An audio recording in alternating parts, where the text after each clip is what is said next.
ರಾಯಚೂರಿನಲ್ಲಿ 3 ತಿಂಗಳಲ್ಲಿ 10 ಬಾಣಂತಿಯರು ಸಾವನ್ನಪ್ಪಿದ್ದಾರೆ. ಪ್ರಕರಣಕ್ಕೆ ಸಂಬಂಧಪಟ್ಟ ಹಾಗೆ ವೈದ್ಯರ ನಿರ್ಲಕ್ಷ್ಯದ ವಿರುದ್ಧ ಸಂತ್ರಸ್ತರು ಕಾನೂನು ಹೋರಾಟವನ್ನು ಆರಂಭಿಸಿದ್ದಾರೆ. ವೈದ್ಯರ ವಿರುದ್ಧ ಕ್ರಮ ಕೈಗೊಳ್ಳುವಂತೆ ಲೋಕಾಯುಕ್ತಕ್ಕೆ ದೂರು ದಾಖಲಿಸಿದ್ದಾರೆ. ಇಂದು ಹೈಕೋರ್ಟ್ನಲ್ಲಿ ಮುಡಾ ಕೇಸ್ಗೆ ಸಂಬಂಧಪಟ್ಟ ಹಾಗೆ ಮಹತ್ವದ ವಿಚಾರಣೆ ನಡೆಯಲಿದೆ. ಪ್ರಕರಣದ ತನಿಖೆಯನ್ನ ಸಿಬಿಐಗೆ ವಹಿಸುವ ಮಹತ್ವದ ವಿಚಾರಣೆ ನಡೆಯಲಿದೆ. ಕೋರ್ಟ್ ತೀರ್ಪು ಕುತೂಹಲ ಮೂಡಿಸಿದೆ. ನಾಳೆ ಮಂಡ್ಯದಲ್ಲಿ 87ನೇ ಕನ್ನಡ ಸಾಹಿತ್ಯ ಸಮ್ಮೇಳನಕ್ಕೆ ಅದ್ದೂರಿ ಚಾಲನೆ ಸಿಗಲಿದೆ. ಈಗಾಗಲೇ ಸಕಲ ಸಿದ್ಧತೆ ಭರದಿಂದ ಸಾಗಿದೆ. ಕನ್ನಡ ಸಾಹಿತ್ಯ ಸಮ್ಮೇಳನದ ಹಿನ್ನೆಲೆ ಬೆಂಗಳೂರು ಮೈಸೂರು ಸಂಚಾರಿ ಮಾರ್ಗದಲ್ಲಿ ಬದಲಾವಣೆಯನ್ನ ಮಾಡಿ ಮಂಡ್ಯ ಡಿಸಿ ಆದೇಶ ಹೊರಡಿಸಿದ್ದಾರೆ. ಸಂಚಾರಿ ಪೊಲೀಸರಿಂದ ಚಾಲಕನ ಮೇಲೆ ಹಲ್ಲೆ ಆರೋಪದ ಹಿನ್ನೆಲೆ ಆಕ್ರೋಶಗೊಂಡ ಚಾಲಕರು ಬೆಂಗಳೂರಿನ ಪಿಇಎಸ್ ಕಾಲೇಜ್ ಬಳಿಯ ನೈಸ್ ರಸ್ತೆ ತಡೆ ನಡೆಸಿ ಪ್ರತಿಭಟನೆ ನಡೆಸಿದ್ದಾರೆ. ಚಾಲಕರ ಪ್ರತಿಭಟನೆ ಹಿನ್ನೆಲೆ 1 ಗಂಟೆಗೂ ಹೆಚ್ಚು ಕಾಲ ಟ್ರಾಫಿಕ್ ಜಾಮ್ ಉಂಟಾಗಿದೆ. ಅಂಬೇಡ್ಕರ್ ಅವರ ಹೆಸರು ಹೇಳೋದು ಒಂದು ಫ್ಯಾಷನ್ ಅಂತ ಅಮಿತ್ ಶಾ ವಿರುದ್ಧ ವಿಪಕ್ಷಗಳು ಸಿಡಿದೆದ್ದಿದೆ. ನಿನ್ನೆ ಕಾಂಗ್ರೆಸ್ ಸದಸ್ಯರು ಸಂಸತ್ ಹೊರಗೆ ಅಂಬೇಡ್ಕರ್ ಭಾವಚಿತ್ರ ಹಿಡಿದು ಪ್ರತಿಭಟನೆಯನ್ನ ಮಾಡಿದ್ರು. ಇನ್ನೊಂದು ಕಡೆ ಅಮಿತ್ ಶಾ ವಿರುದ್ಧ ಟಿಎಂಸಿ ಹಕ್ಕುಚ್ಯುತಿ ನೋಟಿಸ್ ಅನ್ನ ಸಲ್ಲಿಸಿದೆ.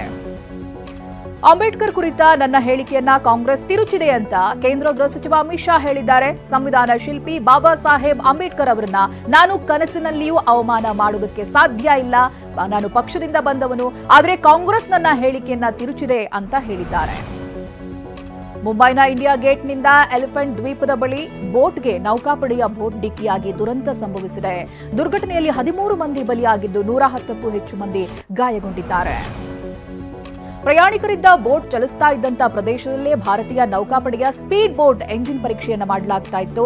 4-5 ಮಂದಿ ನೌಕಾದಳ ಸಿಬ್ಬಂದಿ ಇದ್ದಂತ ಸ್ಪೀಡ್ ಬೋಟ್ ರಣವೇಗದಲ್ಲಿ ಬಂದು ಪ್ರವಾಸಿಗರಿದ್ದಂತ ಬೋಟ್ಗೆ ಅಪ್ಪಳಿಸಿದೆ. ದುರಂತದಲ್ಲಿ 101 ಮಂದಿ ಪ್ರಯಾಣಿಕರನ್ನ ಸುರಕ್ಷಿತವಾಗಿ ರಕ್ಷಣೆ ಮಾಡಲಾಗಿದ್ದು ಆಸ್ಪತ್ರೆಗೆ ದಾಖಲು ಮಾಡಲಾಗಿದೆ. ಇನ್ನು ರಕ್ಷಣಾ ಕಾರ್ಯಾಚರಣೆ ವೇಳೆ ಪ್ರವಾಸಿಗರು ಭಯಭೀತರಾಗಿ ಚೀರಾಡ್ತಾ ಇರುವಂತಹ ವಿಡಿಯೋಗಳು ವೈರಲ್ ಆಗಿವೆ. ಬೋಟ್ ದುರಂತದಲ್ಲಿ 13 ಜನರ ಜೀವ ತೆಗೆದ ಸ್ಪೀಡ್ ಬೋಟ್ನ ಡ್ರೈವರ್ ವಿರುದ್ಧ ದೂರು ದಾಖಲಾಗಿದೆ. ಅವಘಡದಲ್ಲಿ ಬದುಕುಳಿದ ಪ್ರವಾಸಿಗರೊಬ್ಬರು ಮುಂಬೈನ ಕೋಲಾಬಾ ಪೊಲೀಸ್ ಠಾಣೆಯಲ್ಲಿ ಕೇಸ್ ದಾಖಲಿಸಿದ್ದಾರೆ. ಮುಂಬೈನಲ್ಲಿ ಸಂಭವಿಸಿದ ಬೋಟ್ ದುರಂತಕ್ಕೆ ಪ್ರಧಾನಿ ನರೇಂದ್ರ ಮೋದಿ ಕಂಬನಿ ಮಿಡಿದಿದ್ದಾರೆ. ಇದೊಂದು ದುರದೃಷ್ಟಕರ ಘಟನೆಯಾಗಿದೆ. ಮೃತರ ಆತ್ಮಕ್ಕೆ ಶಾಂತಿ ಕೋರುವುದಾಗಿ ಟ್ವೀಟ್ ಮಾಡಿದ್ದಾರೆ. ಗಾಯಾಳುಗಳ ಶೀಘ್ರ ಚೇತರಿಕೆಗೆ ಪ್ರಾರ್ಥಿಸಿದ್ದಾರೆ. ಜಮ್ಮು ಮತ್ತು ಕಾಶ್ಮೀರದಲ್ಲಿ ನಡೆದ ಎನ್ಕೌಂಟರ್ನಲ್ಲಿ 5 ಭಯೋತ್ಪಾದಕರು ಹತರಾಗಿದ್ದಾರೆ. ಕುಲ್ಗಾಮ್ ಜಿಲ್ಲೆಯಲ್ಲಿ ಭದ್ರತಾ ಸಿಬ್ಬಂದಿ ನಡೆಸಿದ ಕಾರ್ಯಾಚರಣೆ ವೇಳೆ ನಡೆದ ಗುಂಡಿನ ಚಕಮಕಿಯಲ್ಲಿ ಉಗ್ರರನ್ನ ಹೊಡೆದುರುಳಿಸಲಾಗಿದೆ.